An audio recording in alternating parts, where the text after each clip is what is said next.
बिस्मिल्लाहिर्रहमानिर्रहीम।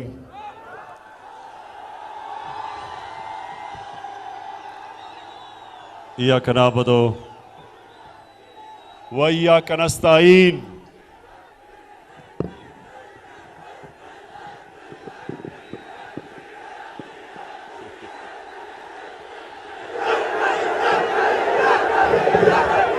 अभी तो तकरीर शुरू ही नहीं मैंने की।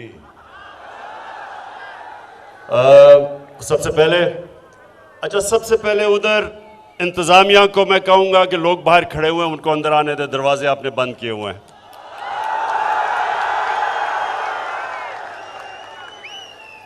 लोगों को अंदर आने दे। जुनैद अकबर, आपको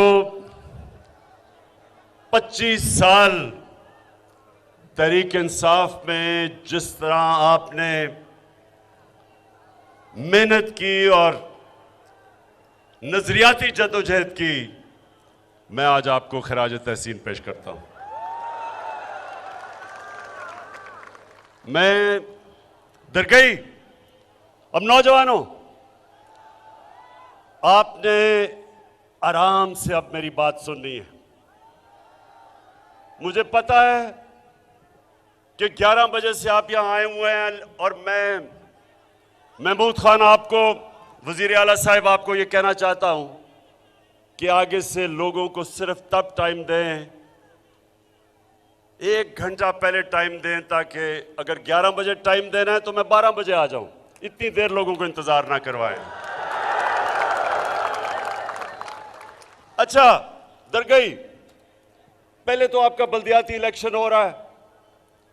इंशाअल्लाह मुझे पूरी तरह उम्मीद है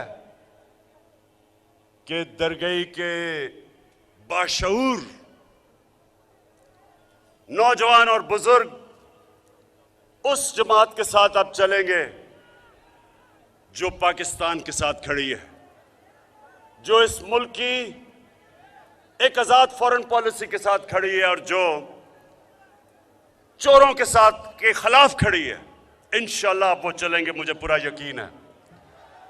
लेकिन नौजवानों, आज जो अहम आज मैं बात करने आया हूं, और आपने बड़ी गौर से आज मेरी बात सुननी है, क्योंकि कभी कभी कौमों की जिंदगी में फैसला कुन वक्त आता है जब कौम के सामने 2 रास्ते आ जाते हैं।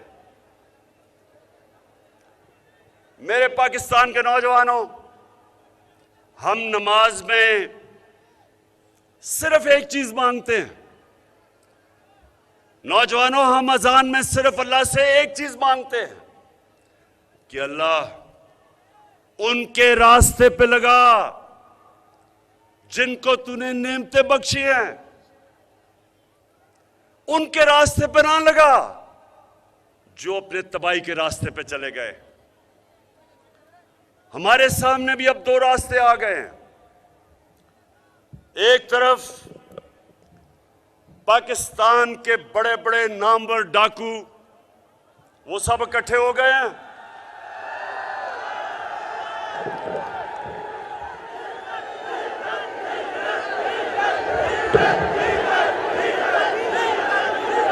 और दूसरी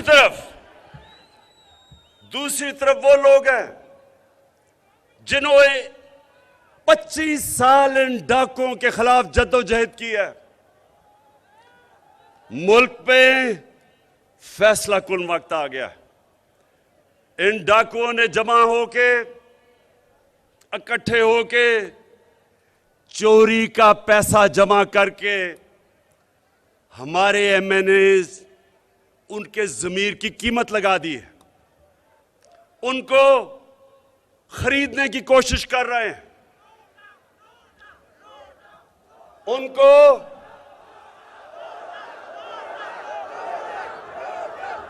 मेरे दरगई के नौजवानों, 1 मिनट सुन ले मेरी बात। लोटे में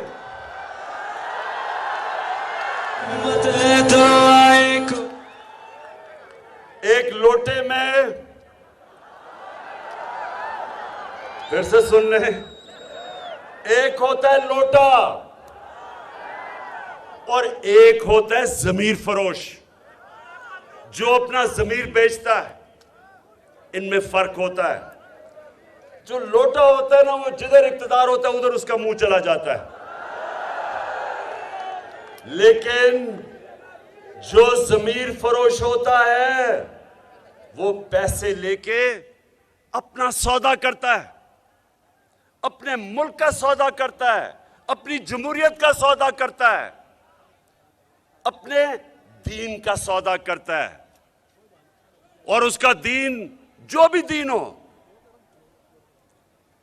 चाहे वो क्रिश्चियन हो, चाहे वो हिंदू हो, कोई भी अल्लाह का दीन आपको इजाजत नहीं देता अपने जमीर को बेचने के लिए।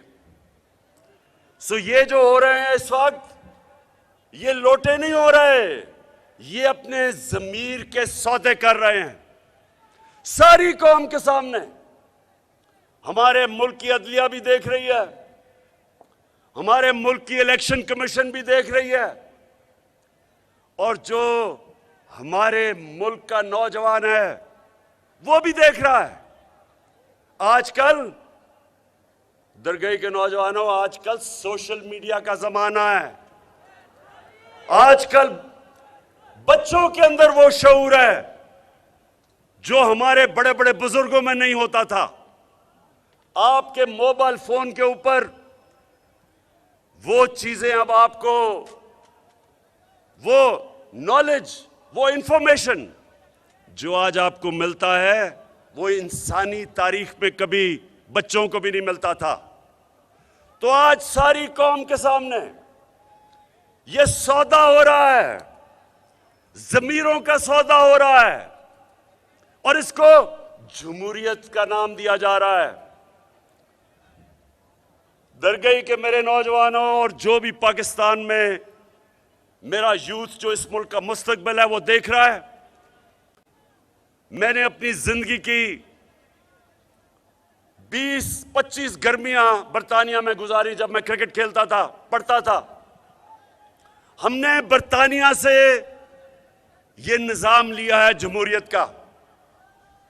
मैंने नौजवानों अपनी सारी 20-25 साल में कभी सुना ही नहीं कि वहां का कोई मेंबर पार्लियामेंट अपने जमीर का सौदा करे। वो मुसलमान नहीं है, लेकिन उनकी अखलाकी कदरें, उनकी मोरालिटी, उनकी अखलाकियात वो इतनी ऊपर है उनके सियासी लोगों में कि कोई तसव्वुर भी नहीं कर सकता अपने आप को बेचने के लिए। कोई तसव्वुर भी नहीं कर सकता कि अपने मुल्क को बेचे, अपनी जमहूरियत को बेचे, क्योंकि वहां उनको पता है कि कोई जगह नहीं मिलेगी माशरे में उनको, उनकी सियासत खत्म हो जाएगी। तो आज मैं सारी अपनी कौम को कहता हूं कि ये वो टाइम आ गया है कि आप फैसला करें। आप किधर खड़े हैं? कुरान की आयत है, दरगाह के नौजवानों, अल्लाह ने कुरान में हमें कहा है अमर बिन मारूफ व नही अनिल मुनकर। क्या मतलब है इसका? क्या मतलब है? मतलब नहीं तो अभी आपको सबको मतलब पता चल जाएगा। इसका मतलब है कि अल्लाह ने हमें हुक्म दिया है कि अच्छाई के साथ खड़े हो और बुराई के खिलाफ खड़े हो। अल्लाह ने हमें ये नहीं कहा कि तुम न्यूट्रल रह जाओ, ना इधर ना उधर। अल्लाह ने हुक्म दिया है अगर आपने अपने माशरे को बचाना है और ऊपर अजीम मुल्क बनाना है तो आपने बदी के खिलाफ खड़े होना है, जहाद लड़नी है। जब खुलेआम सिंध हाउस के अंदर बंद करके एमएनएस को सिंध की पुलिस लाके पहरा दे और बोरियां पैसे की आए और जमहूरियत का जनाजा निकाला जाए तो सारी कौम के ऊपर लाजिम हो जाता है कि वो खड़े हों सच और हक और अच्छाई के साथ, और इस किस्म की सौदाबाजी के खिलाफ अपनी आवाज बुलंद करें। यह अल्लाह का हुक्म है, ये कुरान की आयत है। और जो मुल्कों की मैं नाम ले रहा हूं, जो मुसलमान भी नहीं, नौजवानों, उन मुल्कों के अंदर उनकी अक्सरियत अच्छाई के साथ खड़ी होती है। किसी की जुर्रत नहीं है किसी सियासतदान की कि वो अपने ज़मीर का सौदा करे। तो मैं सबसे पहले, अब नौजवानों आप ये मेरी जरा बात सुननी है, मैं आज सबसे पहले नून लीग के लोगों से बात कर रहा हूं। नून लीग वालों,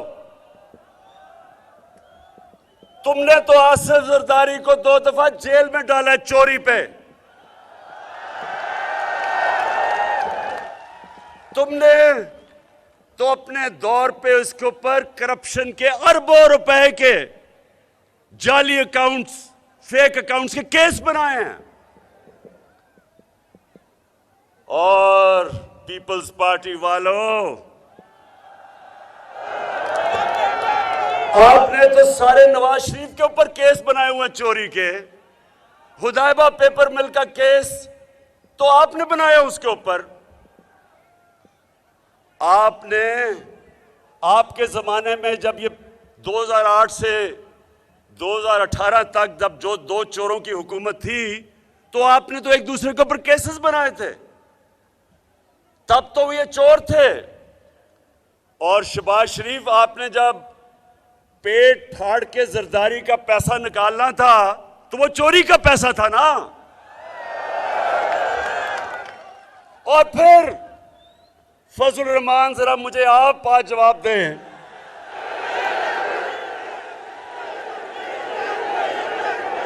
कि फजल रहमान, आपको डीजल का खिताब तो नून लीग ने दिया था।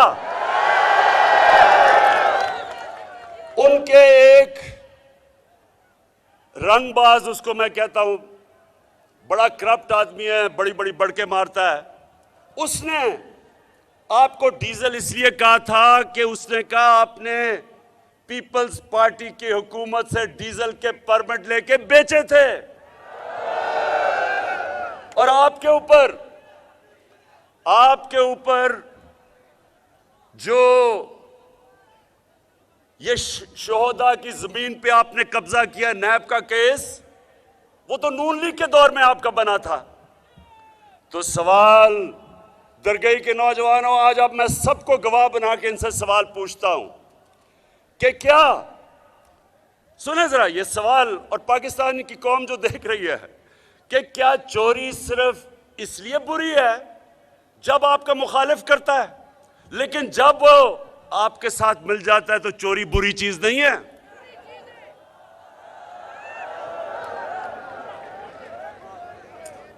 इसका मतलब, अब मैं आप सबको जो अगली बात कहता हूं, इन तीनों जमातों को, ये 3 स्टूजेस को, अभी मैं बताऊंगा 3 स्टूजेस मैं इनको क्यों कहता हूं। मैं इनको, ये अगला मेरा सवाल है कि देखें, माँ बाप का जो दर्जा है वो हमारे दीन में, इस्लाम में बड़ा मुकद्दस है। नौजवानों, हमारा दीन कहता है माँ बाप की इज्जत करो। ये क्यों कहता है?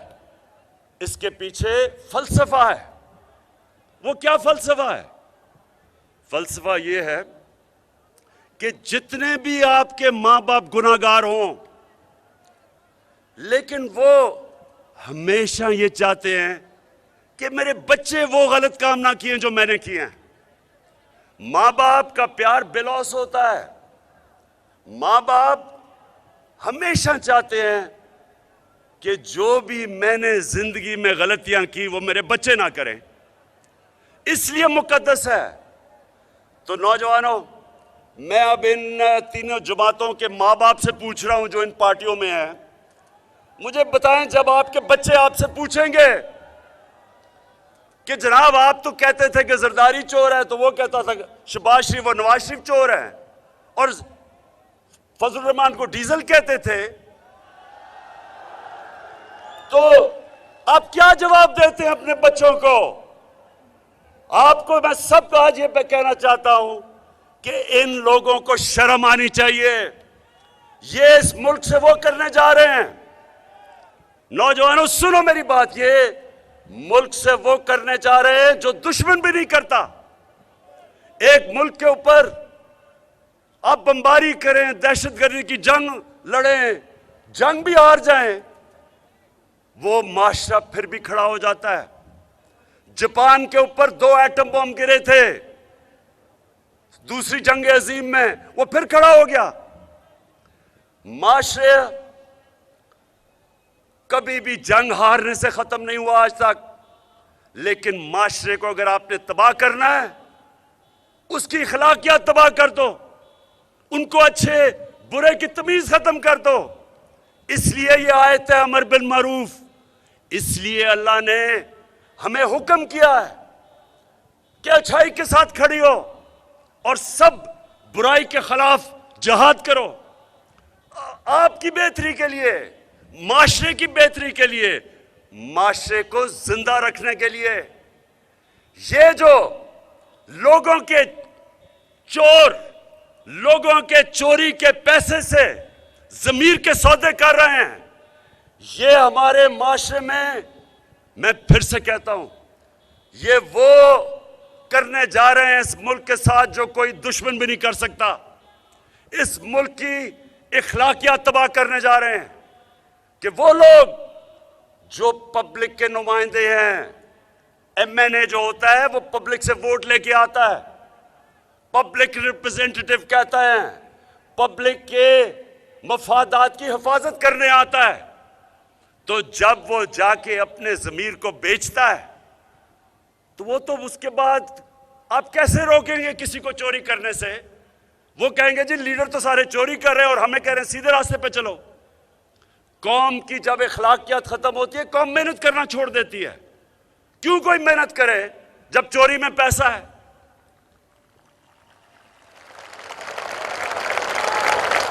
चलो चलो इमरान के साथ, चलो चलो इमरान के साथ, चलो चलो। मैं अब आज दरगई आपके सामने अपने जो एमएनएज जिनको ये करोड़ों रुपए दे के, रिश्वत दे के खरीदने की कोशिश कर रहे हैं, मैं अब उनसे मुखातिब हूं। देखो, मेरे जो गलती कर बैठे एमएनएज, देखें एक पार्टी का सरबरा आपकी बाप की तरह होता है।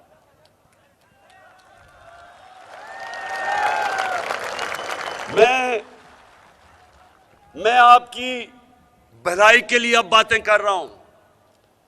मेरी बड़ी गौर से बात सुनो।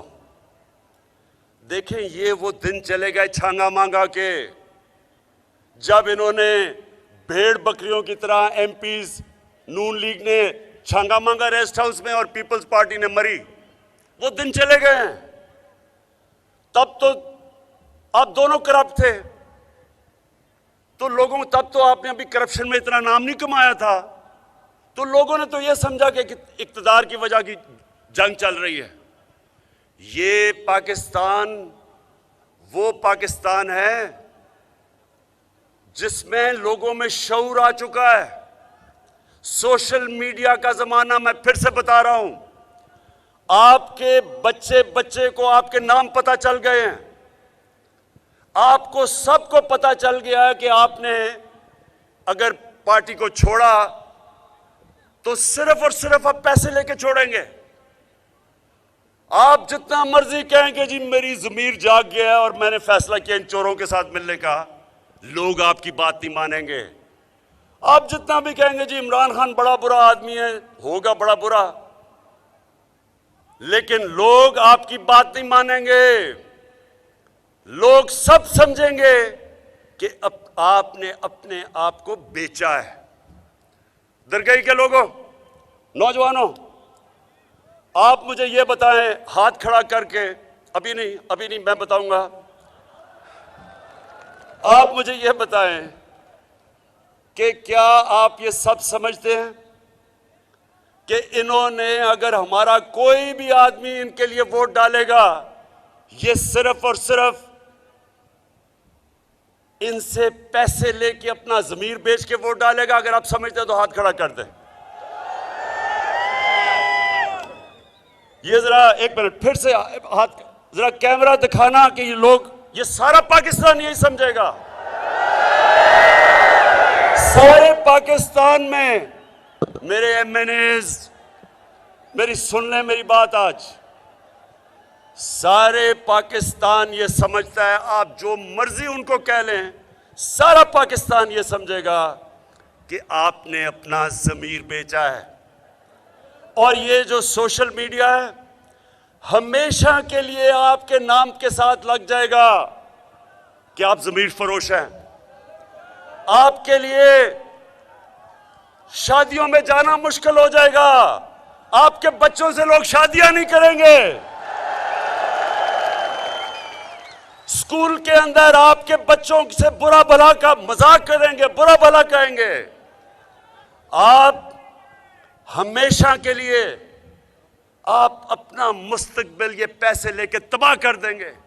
आपकी जिंदगी में जिल्लत होगी। लोग बाशऊर हैं। आप ये छांगा मांगा के दिन चले गए हैं।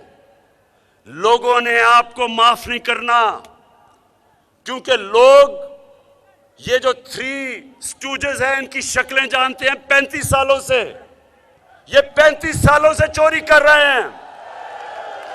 इन तीनों के ऊपर नैब के अंदर अरबों रुपए के करप्शन के केसेस हैं। आप जो मर्जी कर दे, उल्टा लटक जाए, लोगों ने कहना है कि ये अपने जमीर बेच के गए हैं वहां। क्यों? मुझे बताएं कि आप क्या समझते हैं। आप बताएं, हाथ खड़े करके बताएं कि आप क्या समझते हैं। सारी कौम आज ये समझती है, सारी कौम के ऊपर से पर्दा उठ चुका है। किसी को आप पागल नहीं बना सकते। तो इसलिए मेरे जो एमएनएज गलती कर बैठे हैं, आज मैं आपको पैगाम दे रहा हूं कि मैं आपको माफ कर दूंगा, वापस आ जाए। साफ चली शफाफ चली, तहरीकें साफ चली, एक दूजे का थामो। हम सबसे गलतियां हो जाती हैं। अल्लाह रहमान और रहीम है, माफ करने वाला है। मैं क्या चीज हूं? मैं तो जिस तरह का बाप की तरह हूं। बाप अपने बच्चों की गलतियां माफ कर देता है। लेकिन फिर से आखिरी में बात कहूंगा, खुदा के वास्ते, अपने बच्चों के मुस्तकबिल के वास्ते ये गलती ना करना, ये गलती ना करना। मुझे लोगों ने कहा कि इमरान खान, ये सुने, मुझे लोगों ने कहा, उन्होंने ये कहा कि देखें, वो तो उनके पास सिंध की हुकूमत है, वो तो सिंध की हुकूमत का पैसा इस्तेमाल कर रहे हैं। तो आपके पास तो पंजाब, पख्तूनख्वा, आज़ाद कश्मीर और गिलगित बल्तिस्तान है। आपके पास तो बहुत ज़्यादा पैसा है, आप इनको खरीद के वापस ले आए। मैंने अपने लोगों को कहा जिन्होंने मुझे ये तजवीज़ दी, मैंने कहा सबसे पहले मैं अल्लाह को जवाब दूं, मुझे अपनी आखिरत की फिक्र है।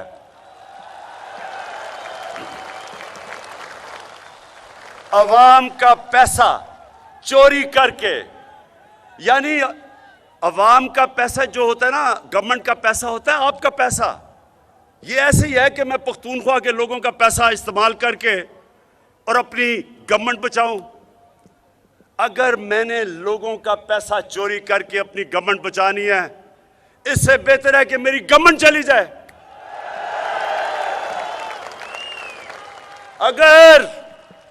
अगर मैंने अपने जमीर का सौदा करके रिश्वत देनी है एमएनएस को, मैं लानत भेजता हूं ऐसी हुकूमत को। और ये दरगई, जरा ये सुने,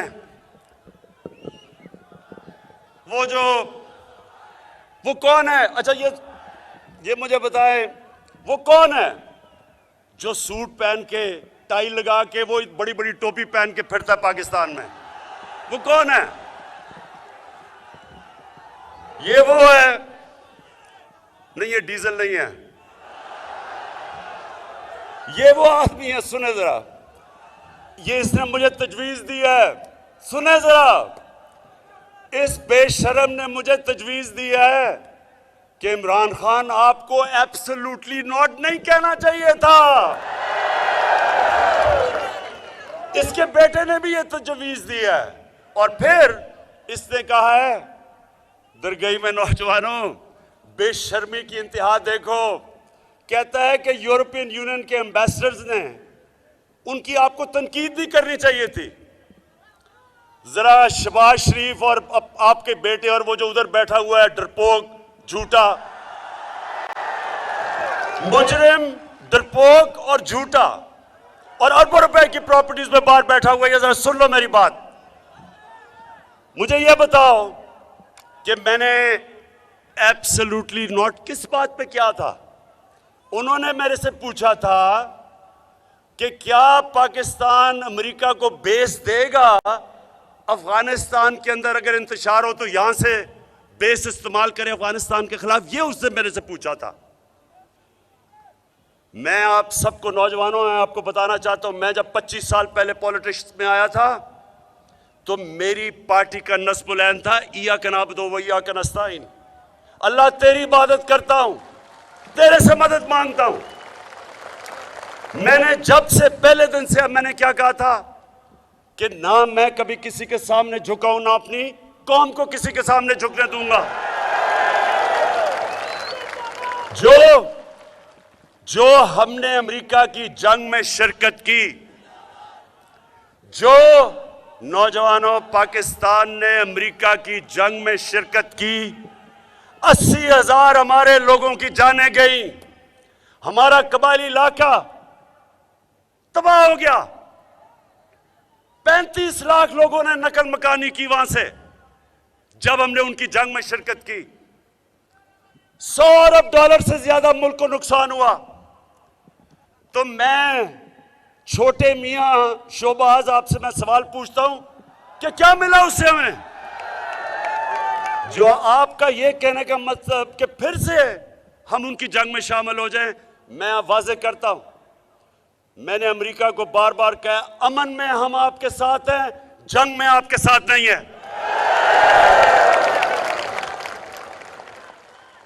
तो मुझे जो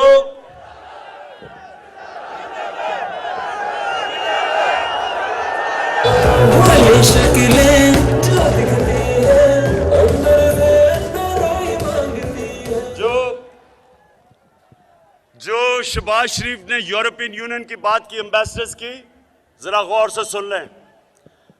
यूरोपियन यूनियन के एम्बेसडर्स ने प्रोटोकॉल तोड़ते हुए, किसी एम्बेसडर को यह हक नहीं पहुंचता कि मुल्क की फॉरेन पॉलिसी पे पब्लिक में बात करे, किसी को नहीं पहुंचता। उन एम्बेसडर्स ने प्रोटोकॉल के खिलाफ पाकिस्तान को कहा कि आप रूस के खिलाफ बयान दें। मैंने उनसे सही पूछा कि क्या आप हिंदुस्तान को यह कहेंगे? इनकी जान जाती है हिंदुस्तान को कहते हुए, और हमको इनके गुलाम है कि हमें कहें जनाब आप उनके खिलाफ स्टेटमेंट दें। इन्होंने प्रोटोकॉल के खिलाफ बात की तो शहबाज शरीफ और उसका बेटा कहता, दरगई कहता कि इमरान खान ने बड़ी गलत काम किया कि उसने गोरों के सामने ये बात कह दी। शहबाज शरीफ, आपकी जो सबसे बड़ी खासियत वो पता क्या है? क्या है इसकी? ये बूट पॉलिश बड़े अच्छी तरह करता है। ये जब भी कोई बूट देखता है पॉलिश करना शुरू कर देता है, और ये जब कोई गोरा देखता है सूट पहन के अंग्रेजी बोलता हुआ, फटाफट उसके भी जूते पॉलिश करने शुरू कर देता है। तो शहबाज शरीफ, मैं एक आजाद इंसान हूं। मैंने जब ला इलाहा इल्लल्लाह मोहम्मद रसूलुल्लाह पढ़ा था तो मैंने दावा किया था कि अल्लाह तेरे सिवा कोई खुदा के साथ कोई खुदा नहीं है, किसी के सामने नहीं झुकूंगा। इसका यह मतलब नहीं कि हम किसी से जंग लड़ रहे हैं। हम एक आजाद मुल्क चाहते हैं। मेरे मुल्क की फॉरेन पॉलिसी मेरे लोगों की बेहतरी में हो। साथ वाला हमारा मुल्क है हिंदुस्तान। मैं आज हिंदुस्तान को दाद देता हूं। इन्होंने हमेशा आजाद फॉरेन पॉलिसी रखी। आज हिंदुस्तान उनके साथ मिला हुआ है, उनका अलायंस है।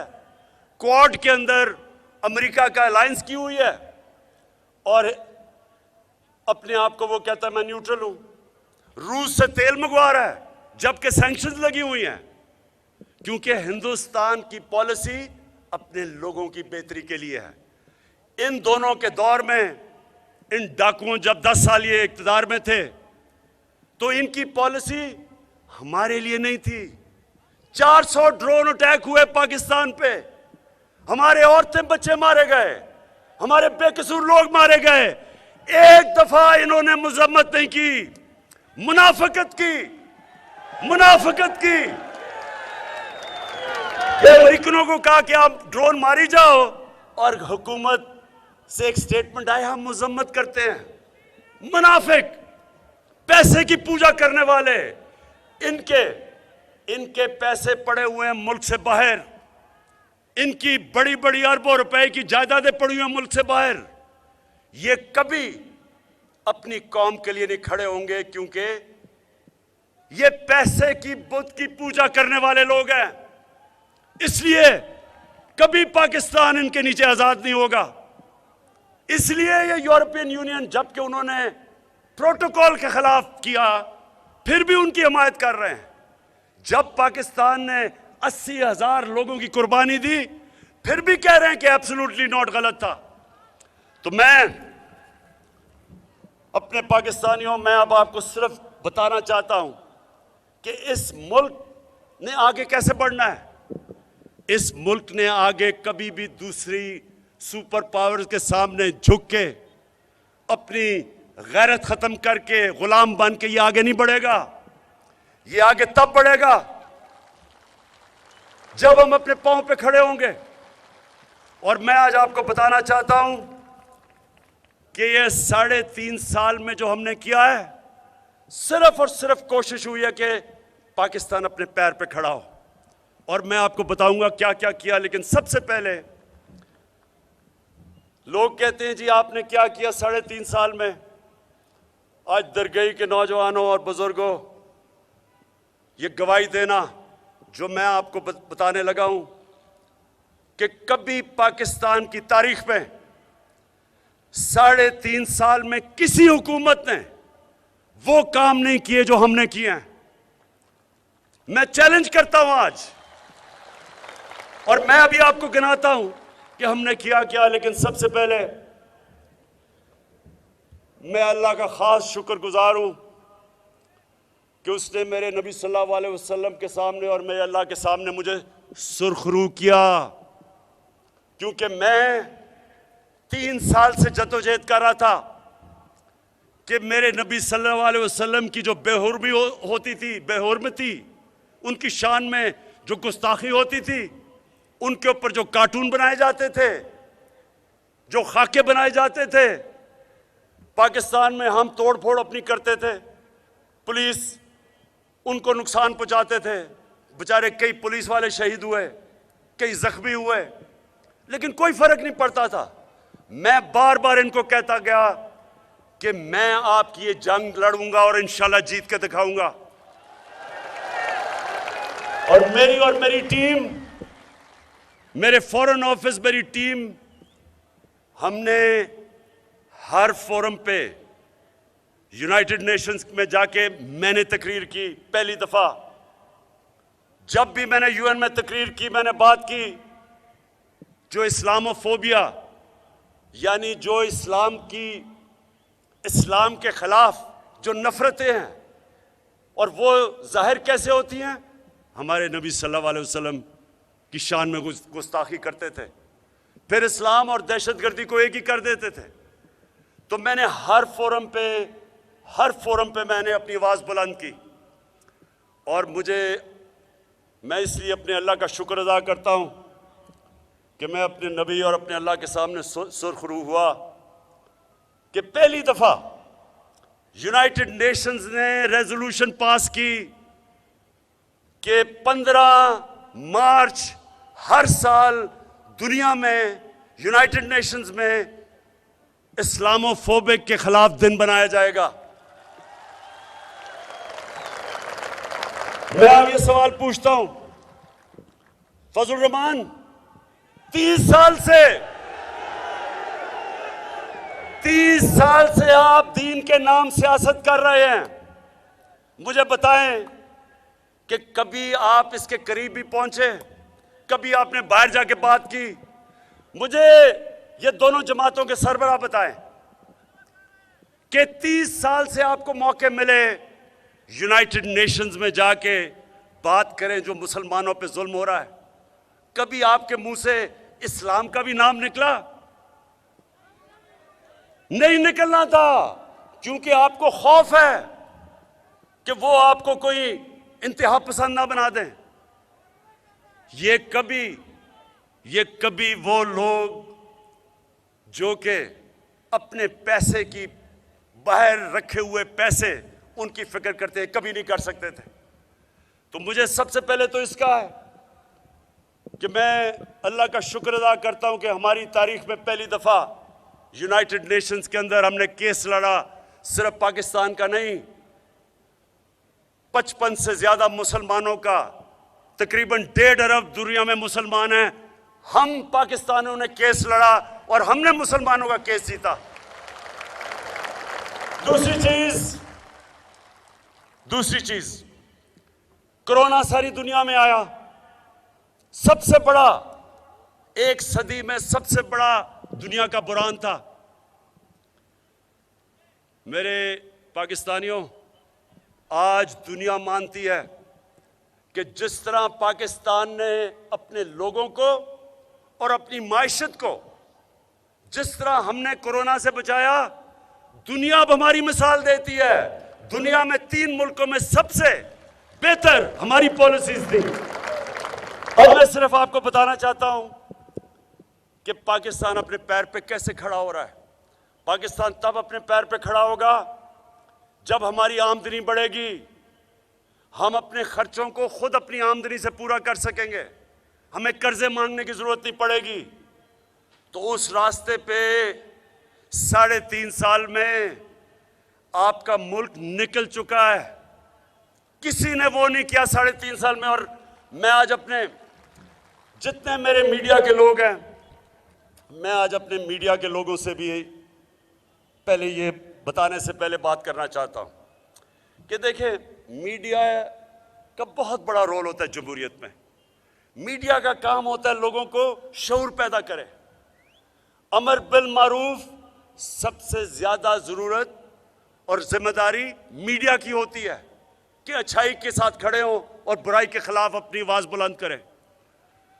मुझे अफसोस से कहना पड़ता है कि मीडिया में कई मीडिया हाउसेस के ऊपर पैसा चल रहा है और कईयों के ऊपर बाहर से पैसा चल रहा है। और मैं आप पाकिस्तानी अवाम पे छोड़ दूंगा कि खुद जब आप ये मीडिया को देखेंगे तो ये वो डाकुओं के साथ खड़े हुए हैं जो जमहूरियत का जनाजा निकाल रहे हैं। क्या ये है कोई बाहर की कुव्वत अगर गिराना चाहे पाकिस्तान में तो कितना आसान है, 20 लोगों के जमीन खरीद ले, गवर्नमेंट गिर गई। तो ये मीडिया में आपसे सवाल पूछता हूं कि वो जो लोग इनके साथ खड़े हैं, इन चोरों के साथ, आप ये समझ जाएं कि कौम आपको देख रही है। ये जो वक्त आया है जिधर दो तरफ खड़ी हो गई है कौम, मीडिया का भी वो फैसला कर रही है कि कौन सा मीडिया बिकाऊ है और कौन सा अपने मुल्क और अपने लोगों के साथ खड़ा है। तो मैं आज मीडिया को कहता हूं, नौजवानों, कभी कोई मुल्क तरक्की नहीं कर सकता जब तक उसकी एक्सपोर्ट्स ना बढ़े। जब तक आप दुनिया को ज्यादा माल बेचेंगे नहीं तो डॉलर कैसे आएंगे। तो सबसे पहले चैलेंज मैं करता हूं, जो पाकिस्तान की एक्सपोर्ट्स हमारे जमाने में बढ़ी हैं, इसका कोई इससे पहले मिसाल नहीं। सारे हमने एक्सपोर्ट्स के रिकॉर्ड तोड़ दिए हैं, तारीखी एक्सपोर्ट्स किए हैं पाकिस्तान में। आपके पास मोबाइल फोन होगा, उसमें गूगल करके देख लें पाकिस्तान की एक्सपोर्ट्स, जो मैं कह रहा हूं वो सच निकलेगा। टैक्सेस होंगे तो आपके ऊपर पैसा खर्च करेंगे। पाकिस्तान की तारीख में सबसे ज्यादा टैक्स हमने इकट्ठा किया है, 6,000 अरब रुपया। कभी इससे पहले किसी ने इतना टैक्स इकट्ठा नहीं किया। तो यानी कि दौलत में इजाफा हो रहा है। फिर बाहर से जो डॉलर्स हमें भेजते हैं हमारे बैरून मुल्क पाकिस्तानी, इस मुल्क की तारीख में कभी इतना ज्यादा पैसा डॉलर्स बाहर से पाकिस्तान में नहीं आए जो अब आए हैं। Remittance record. फिर सुनते जाएं, ज़राई इस्लाहत हमने की। आज 5 बड़ी जो फसलें हैं पाकिस्तान ने सारे रिकॉर्ड तोड़ दिए हैं। गंदम सबसे ज्यादा रिकॉर्ड, चावल रिकॉर्ड, गन्ना रिकॉर्ड, मकई रिकॉर्ड, आलू रिकॉर्ड, सबसे ज्यादा हमने फसलें किए। ये भी अपने मोबाइल पे चेक कर लें। फिर जो नौजवानों आपका मुस्तकबिल है आईटी में, इंफॉर्मेशन टेक्नोलॉजी में, आज पाकिस्तान में सबसे ज्यादा हमने अपनी आईटी की एक्सपोर्ट्स 75% बढ़वाई हैं 2 सालों में। और इंशाल्लाह जो टेक्नोलॉजी जोन्स बनाई हैं, ये मुल्क सबसे आगे निकल जाएगा क्योंकि हमारे पास नौजवान आबादी है। फिर कंस्ट्रक्शन, पाकिस्तान की तारीख में जो हमने कंस्ट्रक्शन में पैसा दिया है, जो उनकी मदद की है, जो सब्सिडी दी है, जो इंसेंटिव्स, वो कभी पहले नहीं था। उसकी वजह से 1500 अरब रुपए का कंस्ट्रक्शन के अंदर पैसा आया। उसकी वजह से 30 फैक्ट्रियां चलनी शुरू हुई। हमने कंस्ट्रक्शन के साथ साथ बैंकों के साथ मिलकर पहली दफा पाकिस्तान की तारीख में वो लोग जो तनख्वाहदार थे, जो कभी अपना घर नहीं बना सकते थे, पहली दफा पाकिस्तान के बैंक का पैसे दे रहे हैं आम लोगों को, विल्डर को, किसान को, मजदूर को, तनख्वाहदार तबके को, क्योंकि हुकूमत सब्सिडी दे रही है 30 अरब की। 50 अरब रुपए के अब तक कर्जे दे चुके हैं आम लोगों के लिए। फिर देखें, पाकिस्तान की तारीख में पहली दफा इस्लामाबाद के बाद नया शहर बन रहा है, रावी सिटी। इससे हमारा एक तो लाहौर बचेगा, दरिया रावी बचेगा, लाहौर में पानी ऊपर आएगा क्योंकि ब्राजेस बनेंगे, सीवरेज ट्रीटमेंट प्लांट बनाएंगे। एक नया मॉडर्न शहर बना रहे हैं लाहौर को बचाने के लिए। ये कभी किसी ने पहले नहीं किया। सेंट्रल बिजनेस डिस्ट्रिक्ट एक लाहौर में हमने शुरू किया है। वॉल्टन एयरपोर्ट जो बिल्कुल जिसको कहते हैं डेड कैपिटल था, आज वहां एक पूरा एक नया बिजनेस डिस्ट्रिक्ट बन रही है दुबई की तर्ज पे, जिससे नौकरियां बनेंगी और लाहौर मॉडर्न लाहौर बनने जा रहा है। नाला लई प्रोजेक्ट पिंडी को आगे बढ़ाने के लिए, मॉडर्न सिटी बनाने के लिए अगले 2 हफ्ते में नाला लई प्रोजेक्ट अनाउंस करूंगा। उसके बाद नौजवानों ये सुनते जाएं, इंडस्ट्री, मुल्क की दौलत तब बढ़ती है जब इंडस्ट्री बढ़ती है। पहली दफा पाकिस्तान में इंडस्ट्रियल प्रोडक्शन बढ़नी शुरू हुई है। अभी लार्ज स्केल मैन्युफैक्चरिंग इंडस्ट्री में नजर आया है कि हर मुश्किलों के बावजूद पाकिस्तान की इंडस्ट्री तेजी से बढ़ रही है, जिसका मतलब टैक्स बढ़ेंगे, जिसका मतलब नौकरियां आएंगी, जिसका मतलब मुल्क की दौलत में इजाफा होगा। तो ये इसके साथ साथ मैं जो आपको एक सबसे जबरदस्त आज खबर देना चाहता हूं, ये जरा सुने आप। खबर ये है कि 11 सालों से पाकिस्तान के ऊपर एक जुर्माना हुआ था। रेकोडिक एक ऐसी चीज थी कि उसमें पाकिस्तान ने जो हमारा इख्तिलाफ हुए, इंटरनेशनली पाकिस्तान के ऊपर 6 अरब डॉलर का जुर्माना हुआ और इंटरेस्ट लग गया। अगर हम आज में आने से पहले साइन करके आए उनके साथ मुआहदा, अगर मैं ये ना करता तो सुन लें जरा आप, 2000 अरब रुपए का इस मुल्क को हर्जाना देना पड़ना था। 2000 अरब। सोचे पख्तूनख्वा का जो सारा डेवलपमेंट एक्सपेंडिचर कितना है महमूद खान? 200 अरब सारा आपका साल का डेवलपमेंट एक्सपेंडिचर है। 2000 अरब का पाकिस्तान के ऊपर हर्जाना था, हमारा दिवालिया निकल जाना था। 3 साल हमने उनसे बातचीत की और मुझे बड़े फख्र से कहना पड़ता है, आपको अच्छी खबर दे रहा हूं कि आज हमने मुआहिदा किया। इससे क्या होगा? पहले तो 2000 अरब रुपए की तलवार चली गई। दूसरा, वो अब आके पाकिस्तान में 9 अरब डॉलर की इन्वेस्टमेंट करने आ रहे हैं, जो इस मुल्क की तारीख की सबसे बड़ी इन्वेस्टमेंट है।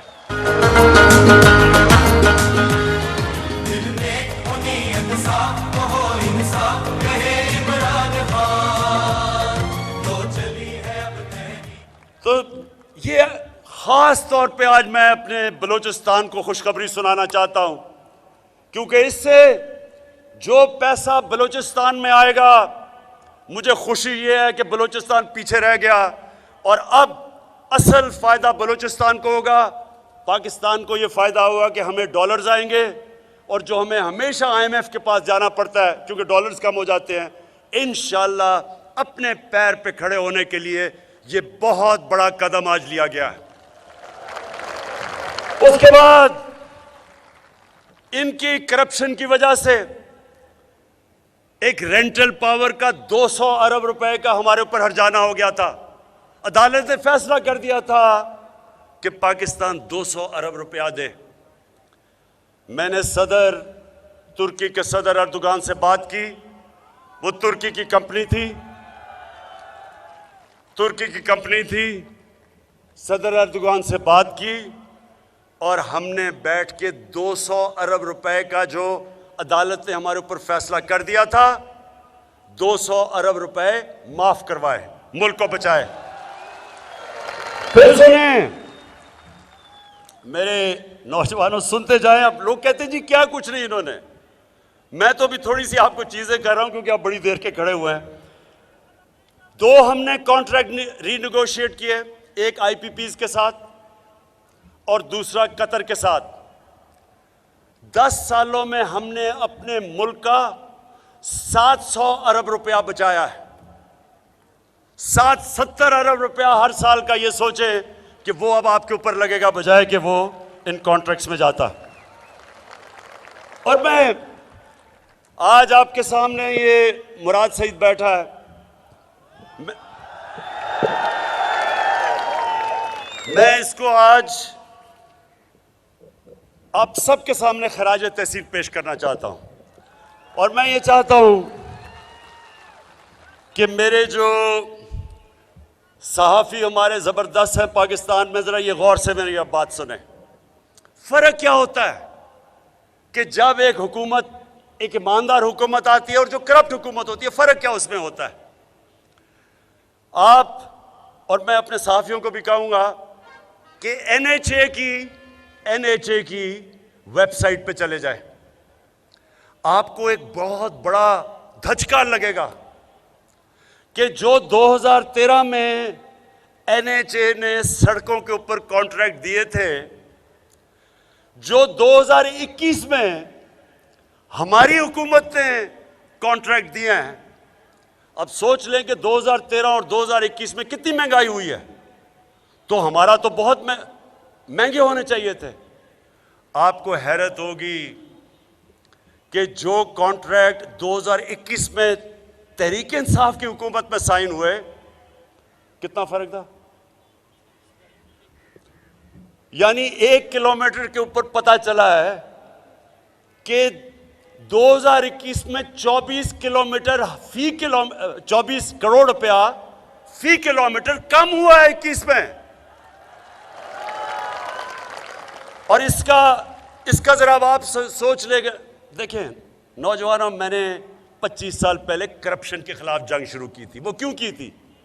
अब ये समझ लें, सिर्फ NHA के अंदर इन्होंने, हमने कैलकुलेट किया है, और कोई भी चेक करना चाहता तो रेट्स लगी हुई हैं NHA की वेबसाइट पे, चेक कर लें।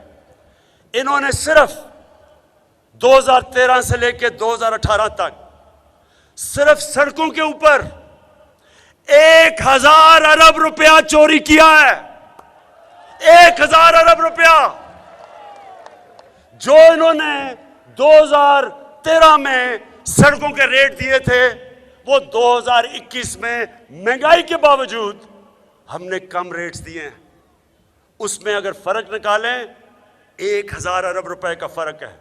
यह होता है जब एक ईमानदार हुकूमत आती है, अवाम के पैसे बचाती है, अवाम के लिए काम करती है।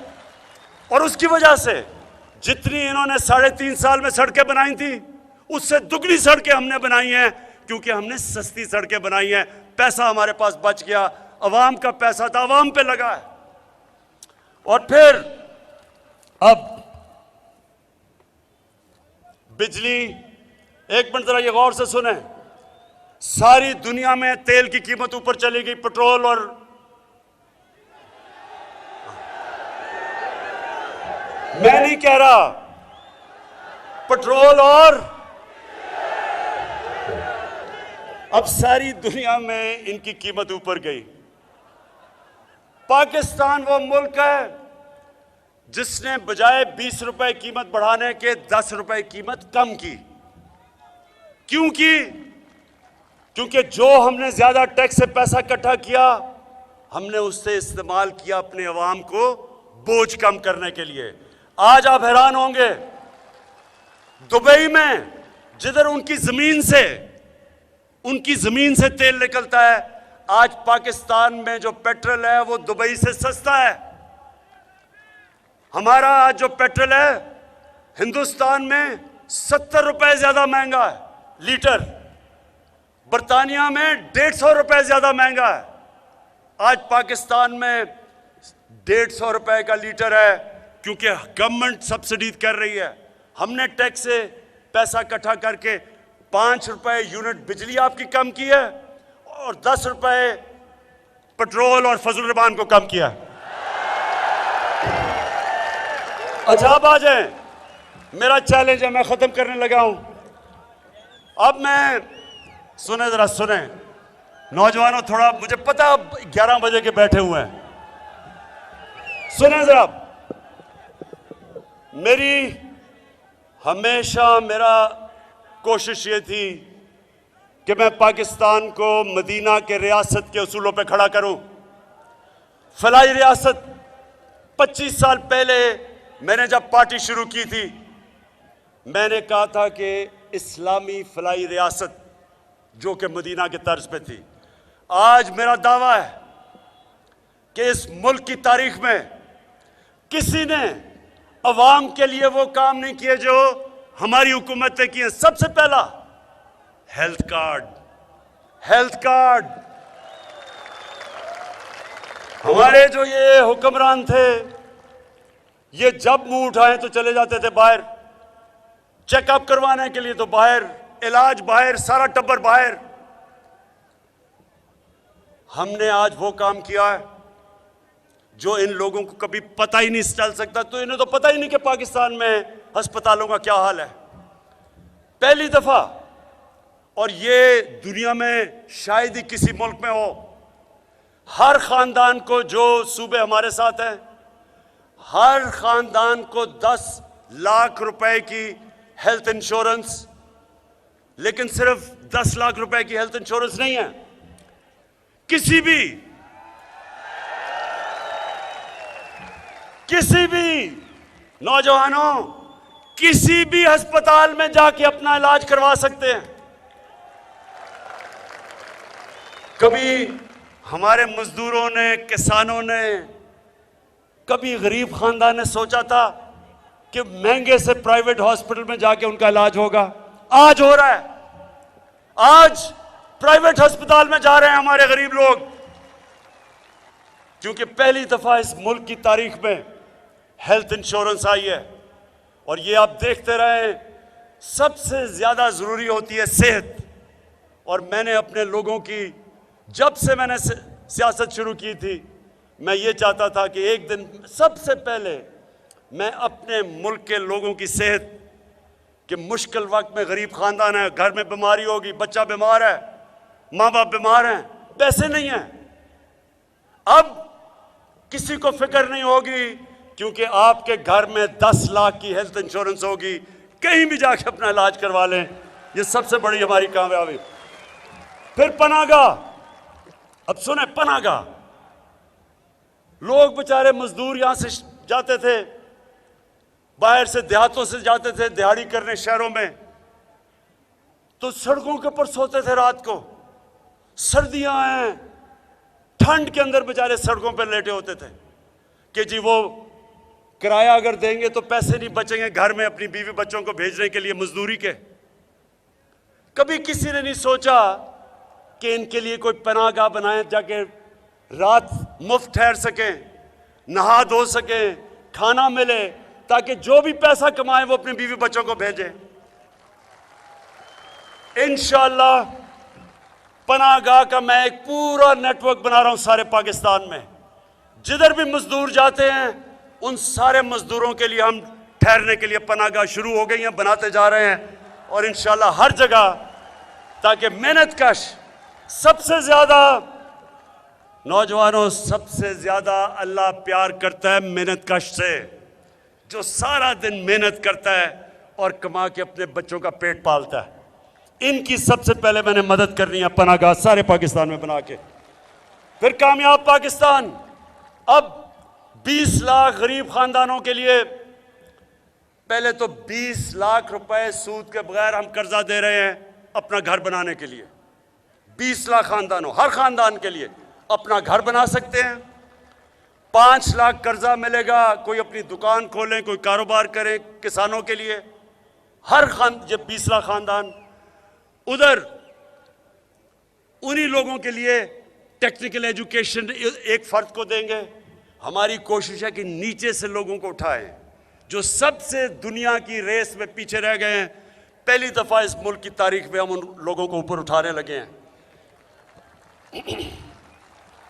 और हमारा एहसास का प्रोग्राम है, महंगाई का दौर है, आलमी तौर पे महंगाई आई हुई है। उस महंगाई के दौर में हमारे एहसास का प्रोग्राम है कि 2 करोड़ खानदान को, इसका मतलब पाकिस्तान में 10 करोड़ लोगों को, हम हर खानदान को 30% रियायत दिलवाएंगे चीनी, घी और आटे के ऊपर, कि किसी करियाना की स्टोर में जाके 30% आपको कम मिले, ताकि महंगाई का बोझ कम हो।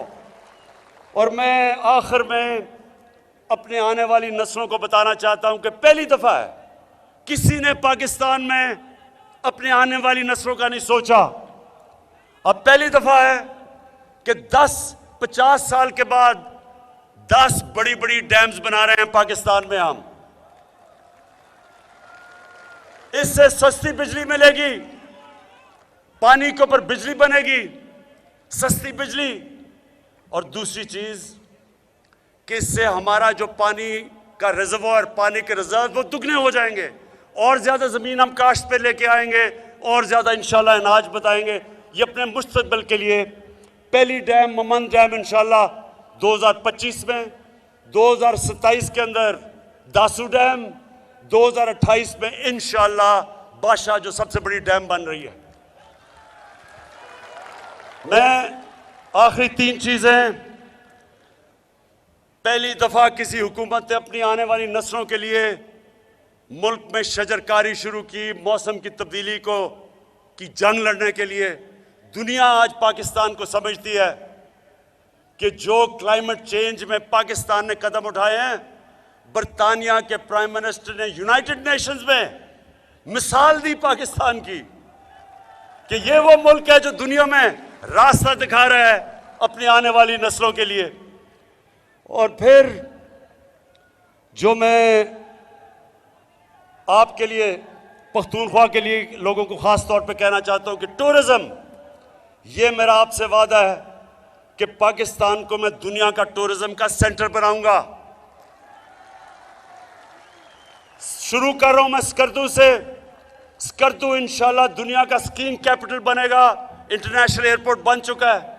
ये वो मुल्क है जिसमें अल्लाह ने इतना कुछ दिया है, लेकिन जो लोग अपनी छुट्टियां सारी लंदन में गुजारे, उनको क्या पता कि पाकिस्तान में अल्लाह ने क्या क्या नेमतें दी हैं। इंशाअल्लाह ये अगर कोरोना ना होता तो अब तक जो मैं सोच रहा हूं कि पाकिस्तान टूरिज्म का दुनिया का सेंटर बन चुका होता। इंशाअल्लाह मेरी ये कोशिश रहेगी कि इस मुल्क को दुनिया का सेंटर बनाऊं।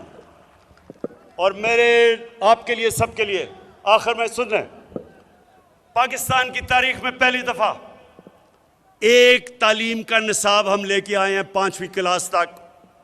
इसका क्या मतलब है कि अब तक इंग्लिश मीडियम पैसे वाले बच्चों के लिए, उर्दू मीडियम अवाम के लिए, और फिर दीनी मदरसे वो भी लोगों के लिए, लेकिन अच्छी अच्छी नौकरियां तो इंग्लिश मीडियम बच्चों के लिए थी। हम पहली दफा, ये जो 70 साल पहले होना चाहिए था, पहली दफा इस मुल्क की तारीख में हम एक तालीम का निसाब शुरू कर रहे हैं 5वीं क्लास तक, और फिर इंशाल्लाह इसको ऊपर तक लेके जाएंगे। और मैं अपनी आखिर में तकरीर ख़त्म करते हुए आपको एक बड़ी खुशखबरी देना चाहता हूं।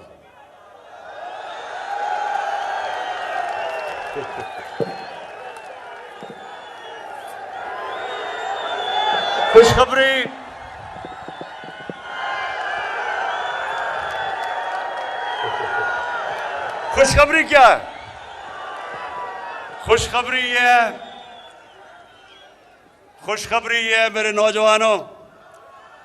अच्छा नहीं, खुशखबरी बाद में चलाऊंगा, ये पहले बात कर दूं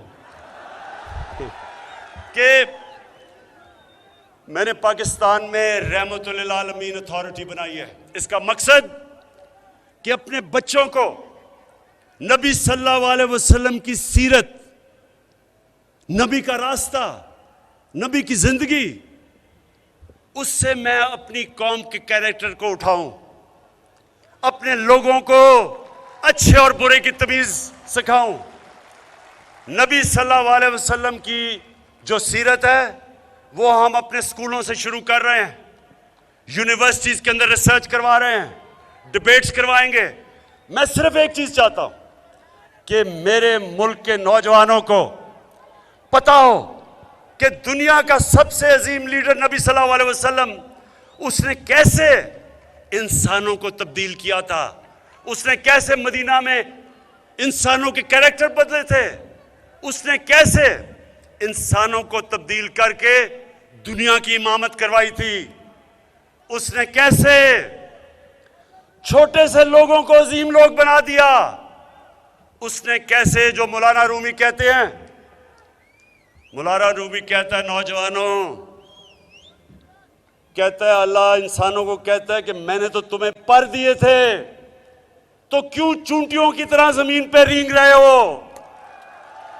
नबी सल्लल्लाहु अलैहि वसल्लम ने इंसानों को पर दे के अजीम कौम बनाया था। ये मेरा मकसद है। ये 70 साल पहले रहमतुल्लाह आलमीन अथॉरिटी बननी चाहिए थी, जो हमने अब बनाई है, और इंशाल्लाह तरबियत करेंगे अजीम कौम बनाने के लिए।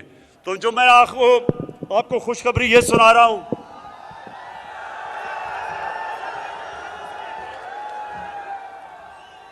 कि ये जो थ्री स्टूजेस का मतलब, स्टूज का मतलब होता है गुलाम। ये जो तीनों गुलाम हैं, थ्री स्टूजेस, इन्होंने बड़ी ज्यादा साजिश करके, पैसा इकट्ठा करके, बाहर के लोगों के घुटने दबा दुबू के, पाँव पकड़ के, जूते पॉलिश करके, तो कहा कि किसी तरह बस इमरान खान को, ये देखे ना, ये तो आपकी बात नहीं मानेगा, हम आपके गुलाम हैं, हम आपकी खिदमत करेंगे। तो इन्होंने बड़ा जोर लगा के ये साजिश की। तो मैं जब आखिरी वर्ल्ड कप खेलने गया था, नौजवानों, 5 वर्ल्ड कप खेला था, 3 में कप्तान था, लेकिन आखिरी वर्ल्ड कप जाने से पहले, आप अखबार पढ़ निकाल लें, पुराने अखबार, मैंने जाने से पहले कहा था कि ये वर्ल्ड कप मैं जीत के आऊंगा। मेरी वो पुरानी टीम से पूछ लें, आधे वर्ल्ड कप के ऊपर हम बिल्कुल नीचे थे, मेरी टीम घबराई हुई थी कि जी हम वापस जाएंगे, अंडे मारेंगे लोग। मैं उनको तब पूछने कभी टीम से, मैं सारा वक्त उनको कहा कि ये वर्ल्ड कप हम जीत के आएंगे। कामयाबी तो अल्लाह देता है, कामयाबी नौजवानों अल्लाह देता है, लेकिन मेरा दिल कह रहा है थ्री स्टूडेंट्स मेरी आज बात सुन लो, ये तुम मैच बड़ी बुरी तरह हारने लगे हो।